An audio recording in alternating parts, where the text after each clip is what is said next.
সব মা মা না, ভালো মাও আছে, খারাপ মাও আছে। আমার মা কবে আমার মাথায় তেল দিয়েছে, দুগাল ভাত খাওয়াই দিছে আমি বলতে পারবো না। আমার মা মা তো আসলে অনেক বড় একটা শব্দ, কিন্তু পৃথিবীতে সব মা মা না, ভালো মাও আছে, খারাপ মাও আছে। দুর্ভাগ্যবশত আমার মাটা হয়তো আমাকে সেই পরিমাণ ভালোবাসতে পারেনি, কারণ আমি আমার মার কাছে, পরিবারের কাছে সবসময় সোনার ডিম পাড়া একটা হাঁস ছিলাম, মানে দুধ দিয়ে একটা গরু ছিলাম, টাকা ছাপানোর মেশিন ছিলাম। সন্তান হিসেবে কখনো ওই ভালোবাসাটা, ওই কেয়ারিংটা পাইনি। তারপরও কোনো অভিযোগ নেই, আগেও ছিল না, এখনো নেই।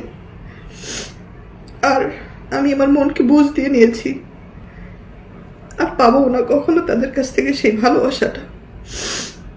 কারণ একটা মানুষ যখন মেশিনে পরিণত হয় তখন তার মূল্য মেশিন হিসাবেই থাকে, মানুষ হিসাবে থাকে না। আমার বাপ মা আমাকে অনেক বড়, আমার সাথে অনেক বড় বিশ্বাসঘাতকতা করেছে। আমার সমস্ত টাকা পয়সা আমার বোনের অ্যাকাউন্টে শিফট করেছিল, তো তারপরে আমি কিছু বলিনি। মা হয়তো উনি মানসিকভাবে অসুস্থ,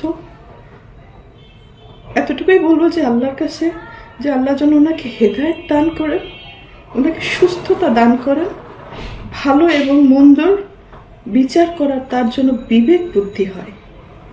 সন্তান সবাই সমান, যদি উনি সন্তান হিসেবে আমাকে বলে থাকেন, মেনে থাকেন, জেনে থাকেন, তাহলে সন্তান সবই সমান। আমি কিন্তু কারো জমি দখল করিনি। যে মানুষটা সারা জীবন সবাইকে দিয়ে গেছে, আমার ভাই বোনের কাছে আমার কিছুই চাওয়ার নেই, কিছুই পাওয়ার নেই, শুধু একটু সম্মানের আশা করি। আমার বাপ মা আমাকে পড়াশোনা করায় ভালো ডাক্তার বানাতে পারতো, ইঞ্জিনিয়ার বানাতে পারতো, একজন কোরআনে হাফেজ বানাতে পারতো। অনেকে ব্যঙ্গ করে বলে আপনার মা আপনাকে নায়িকা বানাইছে। আমার মা আমার জন্য কি চেয়েছে, আমার ভাই বোনদের জন্য কি চেয়েছে। তো ওই যে বললাম না, ভালো মা খারাপ মা, পার্থক্য আছে। আমার বোন বলেছে আমি তাকে মেরেছি, দূর থেকে একটা ফুটেজ দিয়ে যে আমি তাকে মেরেছি। মারা তো হচ্ছে চর মারা, জুতা খুলে মারা বা পিটানো, এগুলোকে মারা বলে। আমার মুখের সামনে ক্যামেরা ধরেছে, আমি ক্যামেরা নিয়ে ফেলে দিয়েছি। আমি তো কোনোদিন আমার বলতে পারবো না আমি শাসন করেছি আমার ভাই বোনকে, কিন্তু কখনো কাউকে আমি মারিনি, বরং তাদের কাছ থেকে মার খেয়েছি। হ্যাঁ, তারা আমাকে মারার চেষ্টা করেছে আমার টাকা পয়সা, সয় সম্পত্তি হাতিয়ে নেওয়ার জন্য, হজম করার জন্য। ঠিক আছে, আমার ফ্যামিলিতে আপনি একটু জিজ্ঞাসা করবেন আমার কোন বোনটা কত টাকা ইনকাম করে বা কি চাকরি করে, কত টাকা ইনকাম করে, আমার ভাই কয় টাকা ইনকাম করে, কি চাকরি করে। হ্যাঁ, তো আমার ফ্যামিলিতে একমাত্র উপার্জনের মানে সোর্স কিন্তু আমি ছিলাম। এখন হয়তো বড় হয়ে গেছে তারা, যে যার মতো, আমাকে চিনে না। যাই হোক, আমার এটা নিয়ে আফসোস নেই, চিনতে হবে এমন কোনো কথা নেই।